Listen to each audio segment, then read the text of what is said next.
It's finally time to review another film recipe for Fujifilm. Before my trip to Netherlands, I scouted Fuji X-Weekly for some recipes and saved a few in my camera so I could test them during my trip. While I was away, I shot with 2 recipes, so there will be another video where I will review the second film recipe that I used. Today we are going to talk about the Kodak Gold film recipe.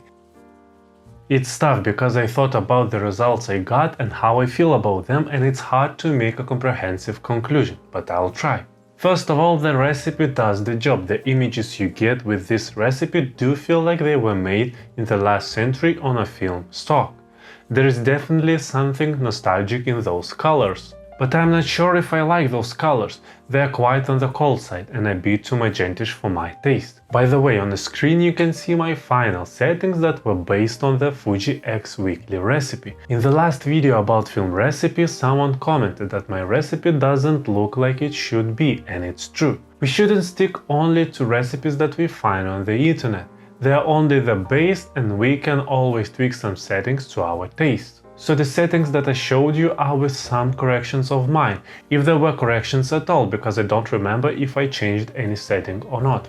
So back to the Kodak Gold recipe. For me, the colors somehow don't match the name, especially in overcast weather. The images appear too cold and even a bit depressing. So if you want to convey some depressed feelings through the images, the Kodak Gold on an overcast day should be your choice, as you won't get any warm tones with it. On the other hand, on a sunny day the situation gets better. The colors are still on the cold side, but the sun compensates for that and the images become more on a neutral side, maybe just a bit cooler.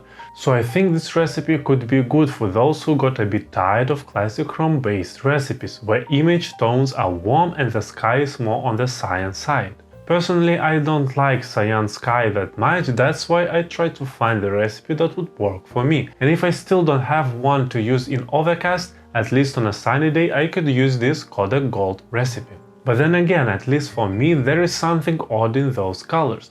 I don't know how to explain it. For example, if I look at pictures made with classic chrome-based recipes, I instantly can feel that retro vibe that gives me a nostalgic feel. But with this Kodak Gold recipe, it feels a bit off in terms of decade it's trying to represent. It's hard to put into words, but I'd love to hear your thoughts on this film recipe in the comments. Also, this time I decided to try grain settings in the camera, and I must say I won't do it anymore. Because as I anticipated before, the grain ruins quality of the image, and there is no coming back from it when you use grain settings in your camera. And sometimes I wish I would just have clean image without any grain. So in the future I won't be making this mistake again and will turn off grain settings in the camera and never touch it again. And if I'll need to add grain to my images, I will better do it in the post, as it isn't that hard, but it saves quality of the original files. At the end I decided to rate all the recipes that I try, so I can make a rating list later.